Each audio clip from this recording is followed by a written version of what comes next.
Hi, this is Chef Tia Berry coming to you from American Heart, Simple Cooking with Heart Kitchen in Baltimore. I'm here today with Dr. Lili Barouch from Johns Hopkins Medicine, and today we're going to be making turkey sliders. But before we start that, why don't you tell us a little bit about what you do at Johns Hopkins? Sure, thanks. I'm excited to be here today. I'm Dr. Lili Barouch, and I am the head of sports cardiology at Johns Hopkins, and I also have a subspecialty in heart failure and cardiovascular care for women. So we take care of athletes with heart problems, women with all kind of cardiovascular diseases, and lots of other patients. And so a lot of them have dietary restrictions that require heart-healthy diet. So I'm excited to be here today to help you prepare turkey sliders. That'd be awesome. And since we're making turkey sliders, I thought that would be good along with the sports theme, because we have a lot of tailgates and games going on and people like to eat, but why not make it lighter and healthier while we're doing our tailgating and partying and watching and enjoying sports too, right? Sounds good to to me. get started, we have some whole grain buns that we're going to use. First thing we're going to do is get them toasted. I don't know about you, but I like toasted buns. Toasted is better. Toasted is always better. Why don't you grab a couple? We're going to put them on our cookie sheets. I'll take 2 as well. We're going to open them up and slide those in the oven so that they can be toasting. I always suggest doing a timer, because I don't know about you, sometimes I get excited when I'm cooking and I forget about things being in the oven and we don't want to burn our buns. Nope. So why don't we go ahead and set a timer for like 3 minutes so we can have them nice and toasted. If you want, if you hand me yours, we're going to go put them in the oven here. We'll work together as a team. If you open, I'll slide them in. Awesome. We just want to get a nice little toast on those so that when we do our delicious, juicy burgers, they won't make the bread soggy, right? So typically with this recipe, as from American Heart Association, our biggest thing is we want to limit the amount of sodium. And sometimes when we go out and we get turkey burgers, we get regular burgers, restaurants add a lot of sodium for flavor. We don't necessarily want to do that. While our recipe does call for salt to be added, I like to add additional flavor by chopping up veggies. It's also a way to hide veggies for your kids. And if you have a kid like mine, they don't like veggies a lot. So the first thing I want to show you how to do is to cut up an onion. So if you grab an onion, I will grab an onion. All onions are made the same way. We have the sprout end and we have the root end, right? The first thing I want you to do is grab your knife. And before we start cutting, most people hold the knife like this, right? Some people hold a knife like this. In order to have the most control over your knife, if you pinch the blade, the remaining fingers go around the handle. There you go, perfect. You have control over your knife. That way your knife is not going to go and pinch your blade instead. Yeah, there you go. Then the remaining fingers go around the handle. That way your blade is not going to go anywhere that your wrist doesn't guide it, right? Okay. If you're cutting something, this onion is not very big or hard, but if you're cutting something hard like potatoes or a big watermelon or any kind of melon, you need control over your knife. And if you're holding it like this, you don't have much control because it's going to wiggle. So if we hold our knife this way, use the middle to the back of the knife to cut. You have to use less pressure. People tend to use the tip because most people are afraid of using a big knife. So if you use the middle, we're going to slice down. We let the knife do the work for us. Which end are you cutting off? I cut off the root end first, which is the one that you have. Other way. This end? And I said root. I meant sprout. Okay. You were right. Correct. And that's because we want a flat surface. We want to turn that down, and we're going to cut directly through the root. And the reason we're doing that is because this root keeps the onion together. Once we cut it in half, notice we didn't peel it yet. Once we cut it, it makes it easier to peel. You just peel off a layer, and we don't spend a lot of time getting that little capery skin from the onion off. And we're just going to use half. We can put the other half back on the cutting board.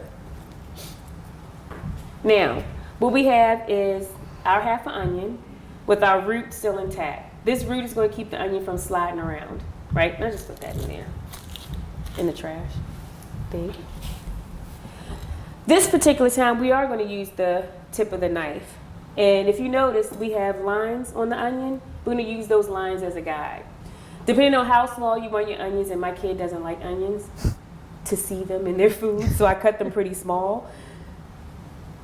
And the closer you put these cuts, the smaller your onion pieces are going to be. And what I'm doing is I'm going straight up and down.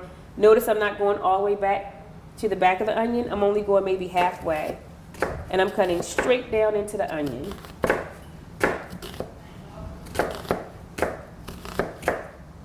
And again, the closer together you put these cuts, the smaller your onion pieces are going to be. That's the first set of cuts. The next set of cuts are going to be horizontal. When you're making your cuts, always keep your eyes on your knife. That way you can tell if your knife is going up or down. Ideally, we want our knife to go straight across this onion, but only halfway. Does that make sense? Yep. All right. This is how we dice an onion. And I'm just going halfway in. And the more cuts you put this way, the smaller your onion pieces are going to be as well. You can do a couple of cuts here, 1 or 2. And if it starts to fall apart, that's fine too. That's good. That's good. And now, last set of cuts are going to be straight up and down.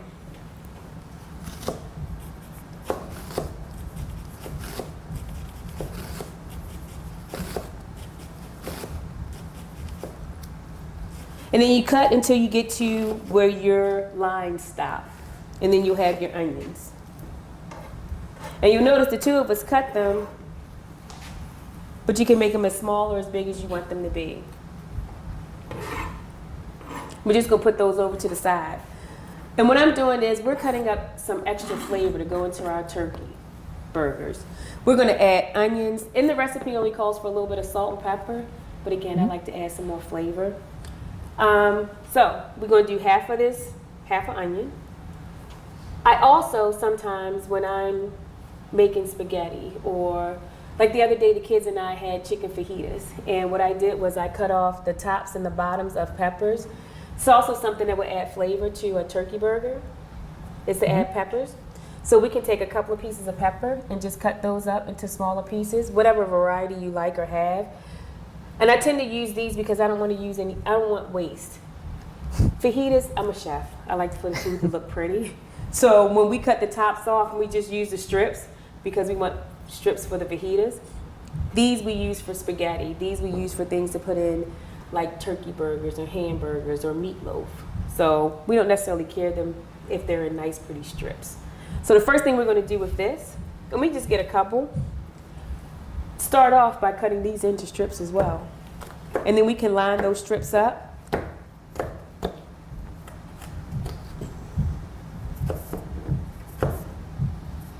The key also is to make sure that you don't cut your fingers. Keep your eyes on your knife so that your fingers are out of the way. I think I want a red one too. That makes it look pretty. I like the colors. I like the colors too. They always say eat the rainbow, right? Eating the rainbow gives you different, at least that's what I read. Different colors of fruit give you different vitamins.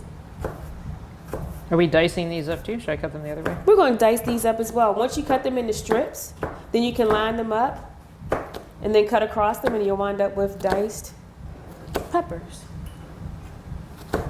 Perfect. The other key, which I did not mention as far as knife safety, you have to make sure that your knives are very sharp. You're more likely to cut yourself with a dull knife than you are with a sharp knife. So always make sure that your knives are very, very sharp.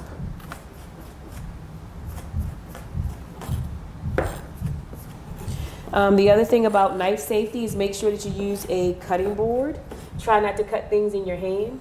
If your knife is very sharp, the cutting board is better to cut than your hand. So when you cut things in your hand, people tend to cut themselves. All right, so I'm just about done. I'm talking up a storm, so I didn't cut my peppers. All right, so we're going to add some peppers. We're going to add some onions to our turkey burgers. Slide those over to the side with our onions. Should we just mix all these together? We can mix those together, especially we're going to mix them when we put them in the burger. We're not trying to keep them separate though, right? No, we don't have to keep them separate. I'm just moving them over out of the way. Let's take a look at our rolls and see what we got. What I tend to do is kind of touch them to see if they're a little bit toasted, and they are. You want to try? Yeah, that's good. Yeah, sounds good.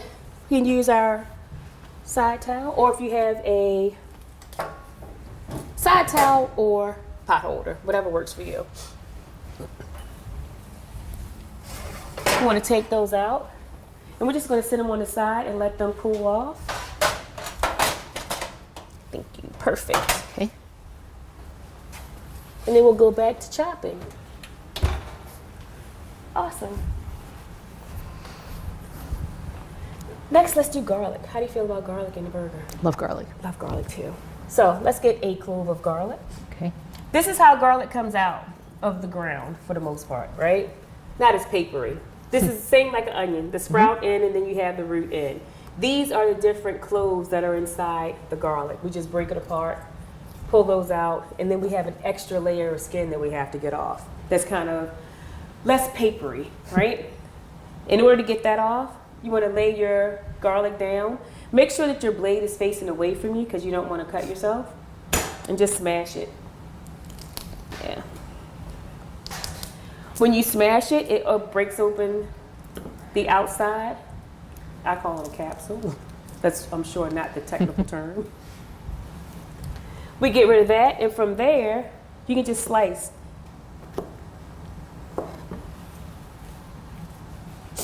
The more flat you make it, the more you smash it, the easier it is to slice and get minced garlic.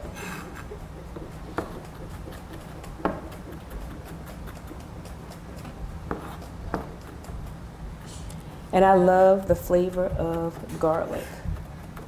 Again, we don't have to keep it separated from everything else. We just want to chop it up really fine. Garlic can also be spicy. Have you noticed? Raw garlic? Yeah, raw garlic. It mellows out after you cook it. It mellows right? out definitely after you cook it. It gets sweeter. But raw garlic can be very, very pungent and very, very spicy. So we're going to add that off to the side as well. And then sometimes I just like a little color, so I added parsley. Parsley doesn't add any salt. Not really a lot of flavor, but it does add color, and you eat with your eyes first, right? So next we're going to get our turkey, our ground turkey. We are going to add our cut up veggies. Okay. Yeah, go ahead. We're going to add that. Our cut up veggies to our turkey. And I would say not all of it because we don't, if we put too much veggies in, the burger's not going to hold together, right?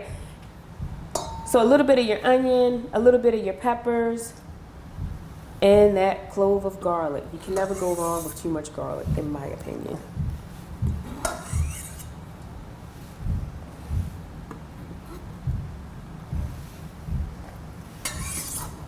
And if you don't use up all your chopped up veggies, we can use this tomorrow to make either more burgers, or we can make soup, or we can use this, put it in the freezer. You don't have to throw it away. I would never suggest throwing away your chopped up veggies. You can always use it.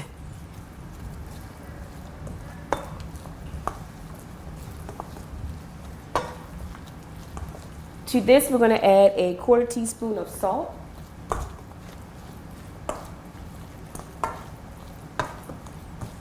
We can also add pepper. And this will be another time where, again, I would add, this is parsley, like I said, just for color. Just as much as you like. Remember, this is your recipe. You may decide, I don't want parsley in there at all. I don't like to, Yeah, my kids used to not eat things that had green dots in them, but they're older now. So. Again, and you have to know your kids, so, and your family. You know what your family likes better than anyone else.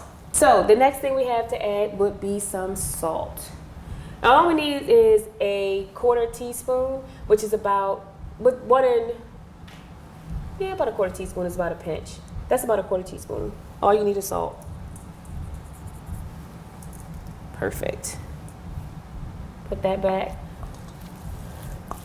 If you did not have fresh garlic, you can also use garlic powder. But since we had fresh garlic, that worked out best for us. One thing I tell my patients to be careful if they're using powder that they're not using garlic salt. Yes, that's important. Powdered garlic doesn't have salt in it. Garlic salt is mostly salt.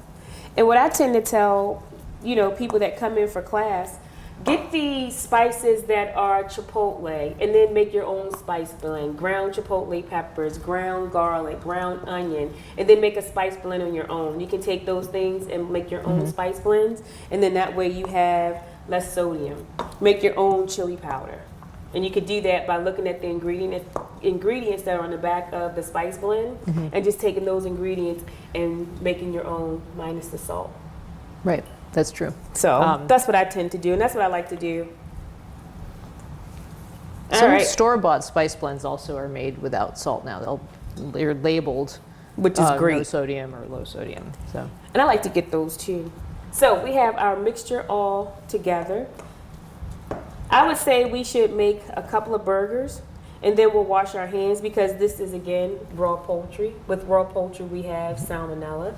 The only other thing we have left to cut up would be our garnish. And we'll make our patties up, and then when we're ready to cook, we'll put them on. But let's get our patties together and then finish our garnishes. Okay. Okay? Yep. So I would say to make our patty for the buns that we have, a spoonful size would be enough. Kind of start off with a meatball. Yep. Like that? Yep. Start off with a meatball, and then we'll flatten it out. How many are we going to make out of this amount, do you think? I think we can probably get 2 to 3. If you want them to be smaller, you can use a cookie scoop so that you want them to be consistent. But when they're for home, we don't really do that so much. We just kind of use the spoon, make them smaller than a regular burger, because Like the that? slider for us is a little bit different. Yes, How's that? perfect. Then we kind of lay that down on our cutting board. And I got one more. Could probably do 2. I could probably do 2 more. Make a total of 3. All right, I'm doing 3. Cool.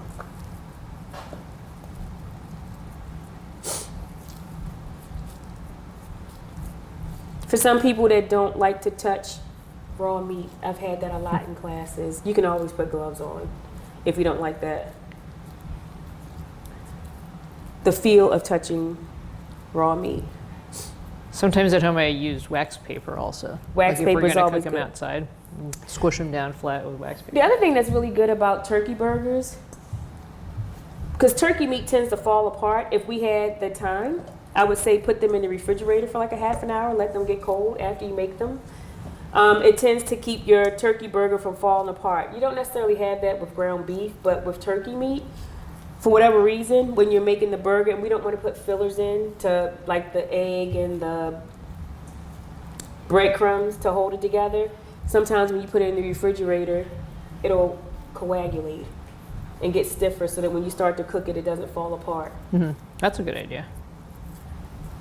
So make your burgers up, even if you make your burgers up if you're having a big cookout, or like you said, like I was talking about a game day tailgate party. Make your burgers up in advance and put them in the fridge, and then you're ready to cook them. Then you take them out, slap them on the grill or in the pan, and you're ready to go.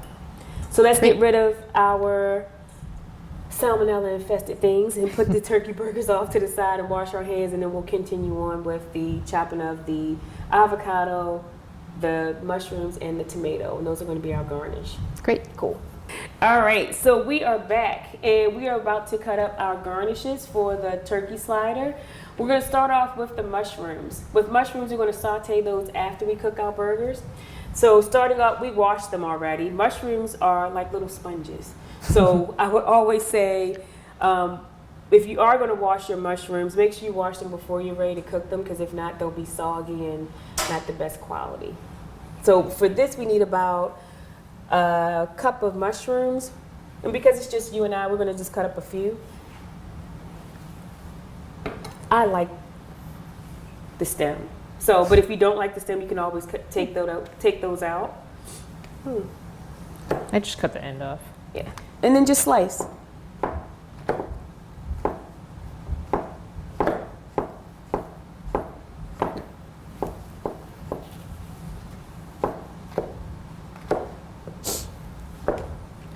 I noticed we have new cutting boards. Yes.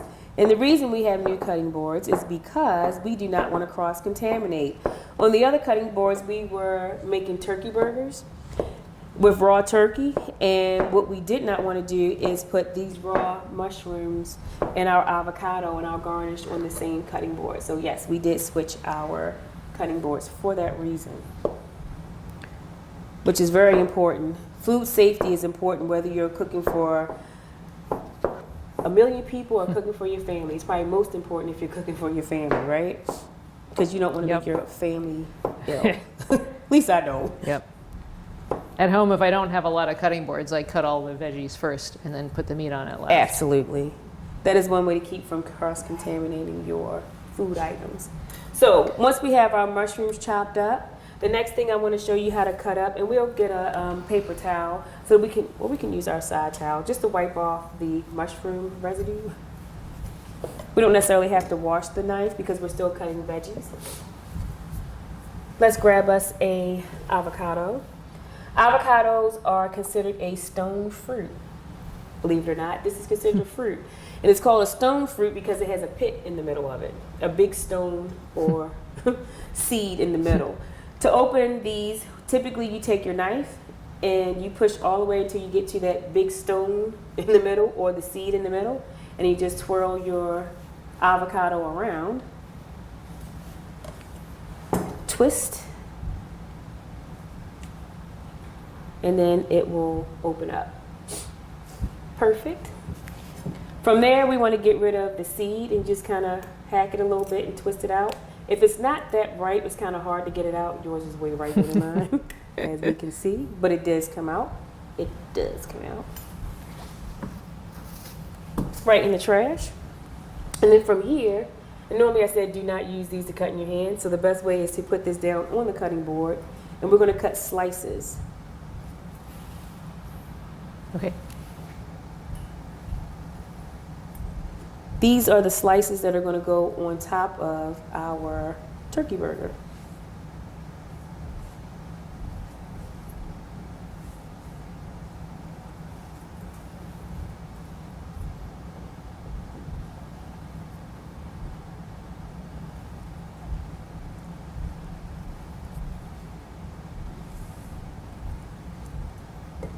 I'm trying not to cut all the way through the peel, right? Exactly.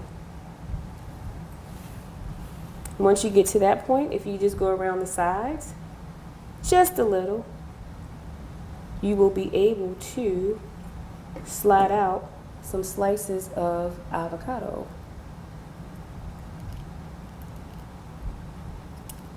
And again, it depends on how ripe your avocado is. We just wanted a couple of slices for our turkey burger. Perfect. This is for the end. Just be mindful of your fingers. If you have a spoon, you can also scoop it out with a spoon. We were talking earlier about some of the health benefits of these ingredients that we have. So with avocados, we add in some healthy fats that are good for your digestion, as well as, oh wow, what would you suggest as far as avocados? I know they're good for omega-6 and fatty acids, what are good for like nature's broom, getting all the gunk out of your body. Avocados, they have a lot of healthy fat, like you said. They also have a lot of potassium. Some people are on medications that make you lose potassium, for example. And the avocados, not just bananas, but avocados are diuretics. Hypertension medicine person myself. So avocados are another good source of potassium. And I did read somewhere that it had, like people always suggest bananas. So this is an alternative for bananas. Alternative for potassium. Orange juice also. Although that has a lot of sugar. Next we have our tomatoes. And we have a tomato. And the last little thing we're going to do with that is just make some slices to go on top of our burger.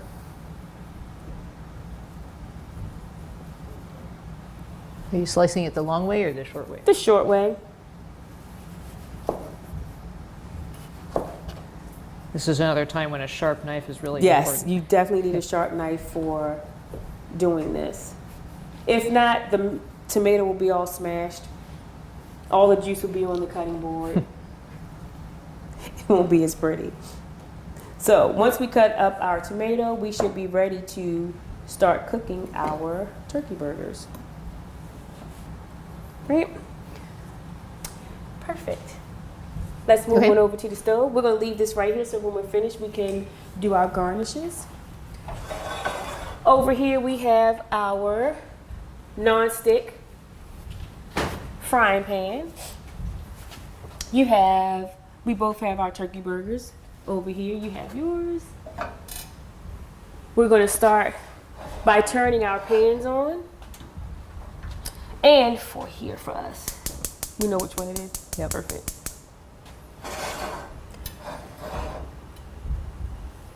And if you are making these, you can cook these indoors, you can cook these outdoors. Because we have an indoor situation going on, we're going to fry these in the pan. Okay. But these can also go on a grill outdoors. If you have grill pans, you can use a grill pan to get the grill marks on there, so you have the feel of being outdoors for the tailgate. But once your pans get hot enough, and it's going to take a moment for it to get there, I would say that for sure gas gets hotter faster than electric. But once our pans get hot enough, because these are non-stick pans, we don't necessarily need to add any oil, which is great. We don't have to add any extra oil to it or fat. Right? Right. Cool. We're using tongs. You can also use a spatula. It's whatever you're most comfortable with. It's easier for me just to flip these with a tong. So here we are about to add our burgers to the pans. They are hot enough now.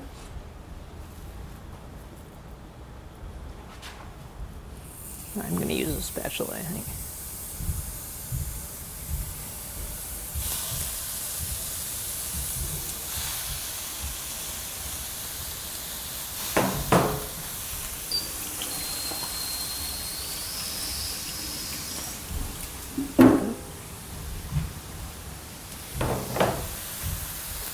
And Dr. Barouch, because Yep. I did put the burgers on with my hand, I had to go wash my hands again. Yeah. So just FYI, again, to keep from cross-contamination. With this, what we're looking for is we want our burgers to get nice and brown on one side. So what we're going to do is let this cook for a good 5 minutes. Let it get the brownness on one side. Notice we did not add any extra oil because we're using non-stick pans. Same thing would be true if we were using a grill. We would not have to add any extra oil because we were putting it directly on the hot fire, on the flame. So trying to keep in line with that without adding extra oil to it.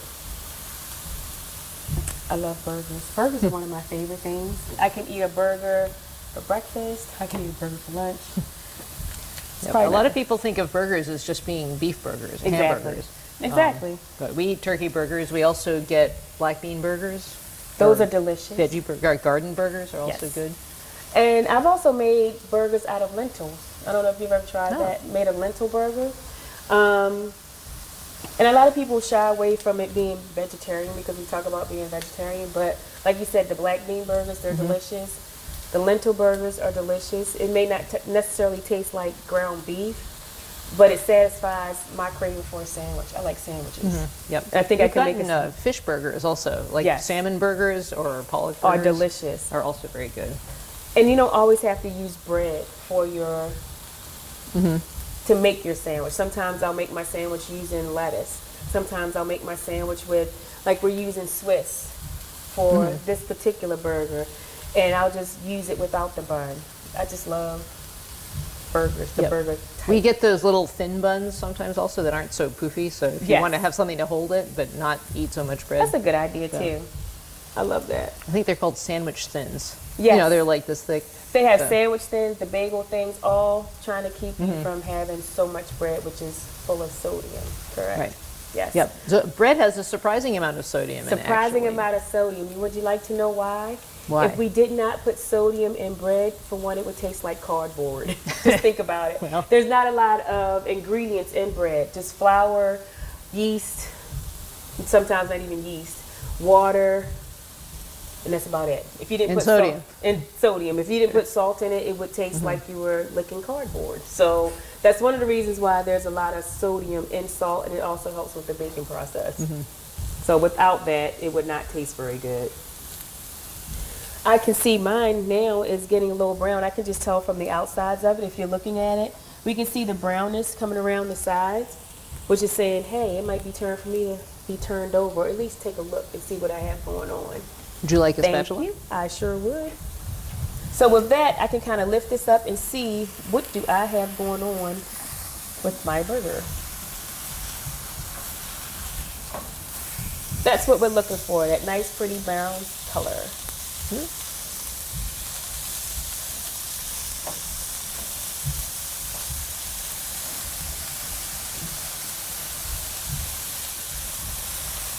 Let me just flip these over. These are not beef burgers. With beef burgers, you can have those at medium. You can have those quite rare if you like. However, because this is poultry, we cannot have these not cooked all the way. Right. So for these turkey burgers, they have to be cooked till they are 165 degrees or well done. The only way to tell if they are at 165 degrees without breaking them open, which kind of messes with the aesthetic of our burgers, is to take a thermometer and to put it inside. One of the things I do to make sure that my burgers are done, especially when I'm dealing with poultry, is I get the color on it outside, make it look beautiful, and then sometimes I can finish it in the oven, especially if the burgers are getting a little too dark on the outside. You can either turn your fire or your flame down, or you can take them off the flame and line them up on a sheet pan and let them finish in the oven. Finish baking in the oven. But the biggest thing to make sure with turkey or any kind of poultry burger, whether it's a chicken burger, turkey burger, they have to be done all the way. Yep. There's no way that they can be medium. And as we're looking at this, I can tell that it's not even time to check, because there's still some pinkness going on around on my edges. Yours are looking much, much more done. Mine are not. And a lot of times people will say, oh, you can just push down on it. If it's stiff, then it should be done. Yes, but to make 100% sure, we use a thermometer. That is the best way to make sure that they are done. And we still have a little ways to go on mine because they're pink in the middle. And just to make sure you don't get too brown on one side, you can always flip them over again just to make sure. But mine are still doing pretty good.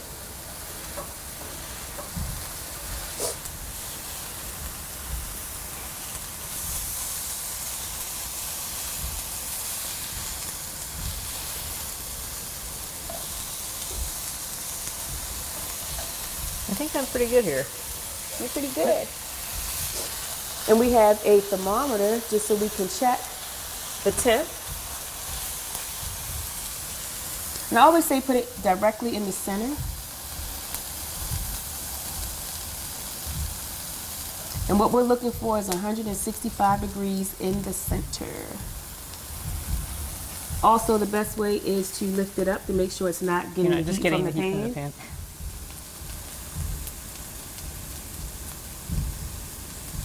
And once the numbers stop moving, you count about 10 to 15 seconds, then you know you have the true temperature of whatever it is that you are cooking.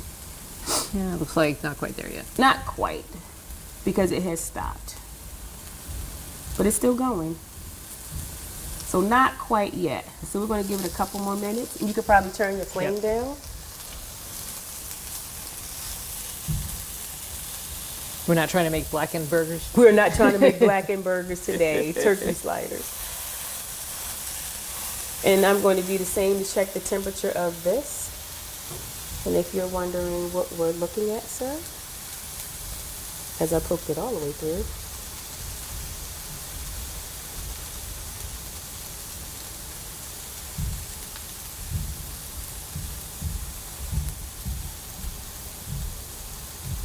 You notice how the temperature is, as long as it's going up in the right direction, we leave the thermometer in there until it stops moving.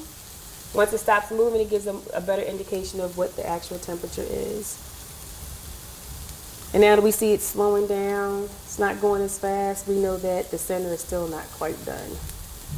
Because we needed to say 165. So not quite.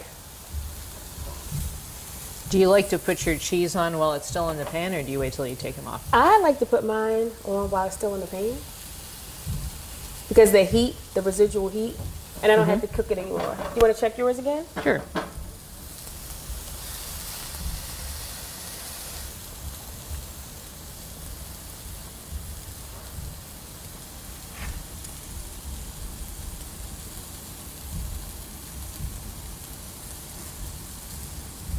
Getting there. Getting there. Much faster. I feel like yours are going to be done. I think I got a bigger burner on the stove.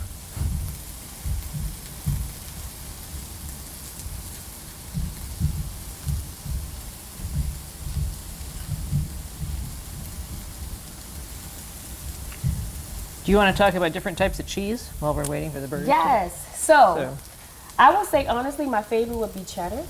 But this recipe calls for Swiss. And what I learned today, which I did not know, is that Swiss is lower in sodium than other cheeses. It is. It's one of the lowest sodium cheeses. Except maybe That's good to know. mozzarella, but that wouldn't be good for a burger. Probably. Not for a burger. Maybe for pizza, which is not the best meal ever. Because that is also full of sodium because of the bread and the toppings. Yeah. But Swiss cheese is only about 50 milligrams of sodium per slice, per full-size slice. American cheese is one of the worst. That's like 460, almost 500 milligrams per slice. So it has 9 times as much sodium in American cheese as a slice of Swiss cheese. And it doesn't taste that great. It doesn't. So I'm glad this calls for Swiss. I think we are probably, let's take a look at what yours is saying, and then we can take a look at mine, because I do believe this is about done. Looks like it's about as done as it's going to get. Yeah. So from here, we have cheese.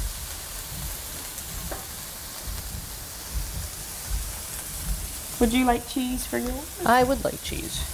This is Swiss that we cut up prior to, and we need a half. Each one of these is a quarter, and we get a half for, at least a half. It's up to you. We're gonna let that melt, and then from there we're gonna grab our buns.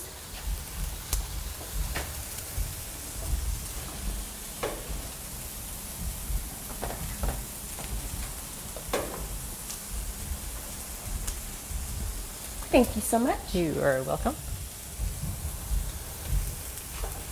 And based off of what we call carryover cooking, our cheese will continue to melt. But what I'm going to do is take a burger and put them on my bottom bun. And then in this pan, we're going to keep the flame on and add our mushrooms and saute those a bit.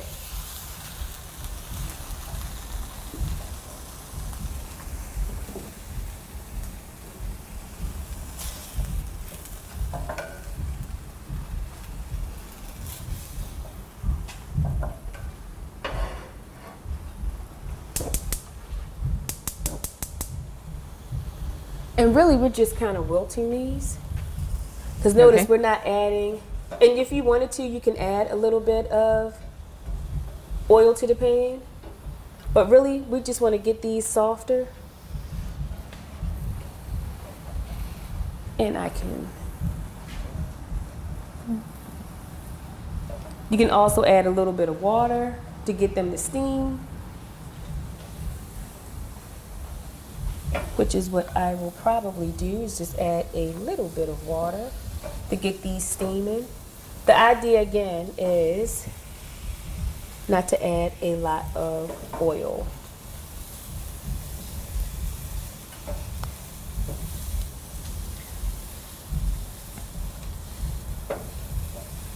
If we do need to use some oil, we try to use things like olive oil. Yes, or we can use the spray oil. Yep. The spray canola oil.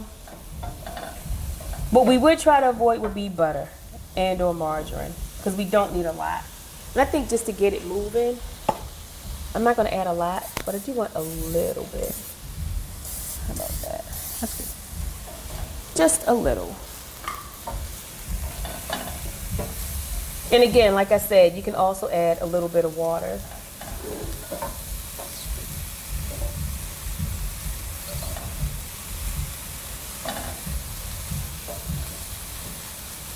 what mushrooms do, it gives your burger that taste of, like if maybe you're used to having a beef burger. This mushroom will give you the flavor of meat. A lot of times you can use mushrooms instead of meat. If you use a portobello mushroom, have you ever had a portobello burger? Oh, I love mushrooms. Those are delicious. You can make a whole burger just out of a mushroom. You can. That's what I was saying. Instead of using meat, you can also add mushrooms and use that as a burger. Because they take on what we call that umami flavor. That's that fifth taste that most people don't think about. It's umami. We have salty, sweet, sour. Umami is the last one that people do. It's kind of like a savoriness. Savory, yes. Earthy savoriness. And then you cook them down as much as you want them to be cooked down. I don't like my mushrooms cooked to oblivion. So that would be good enough for me. And then I have some who will cook them until you can't see them anymore. No, I want to be able to see my mushrooms. Yes. I think that's good. I think that's good too.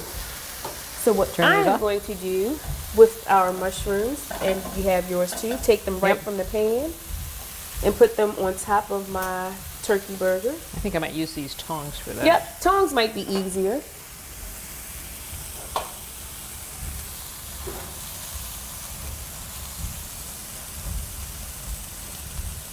Add them directly on top of your burger, on top of the parm, which will also, the Swiss, I'm sorry, not parm. But this will also help to melt the cheese because they're hot.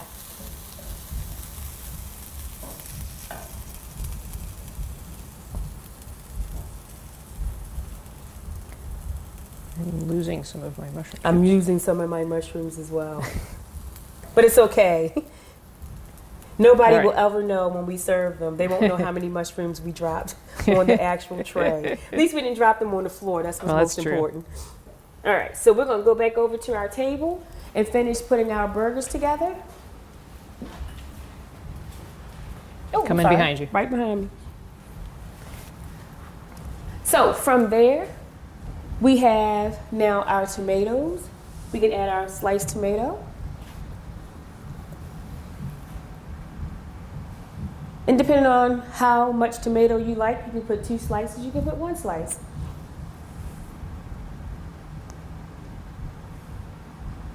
I think I'm gonna go for 2 like you. I'm going for 2.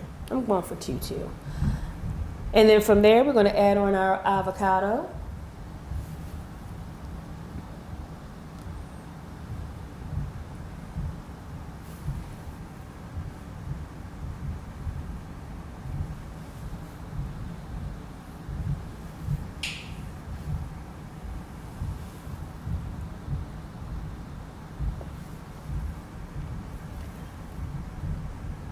And then our top bun.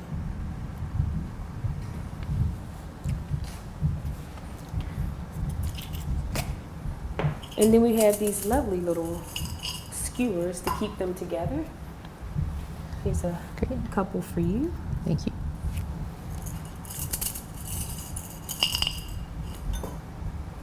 Should I put them out on the tray here? Absolutely, make them look beautiful. Again, you eat with your eyes first.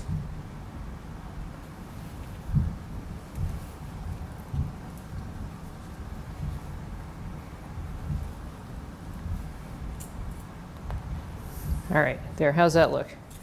I think that looks beautiful. What do you think? I think that looks good enough to eat. I think they look good enough to eat as well. And there you have it, our turkey sliders. I think we did an amazing job. High five. Good job. It has been awesome cooking with you. Thank you for being here with us. You ready to try it? Yeah, this has been great. This has been great. I can't wait. They smell delicious. I'm excited. I love burgers. Huh.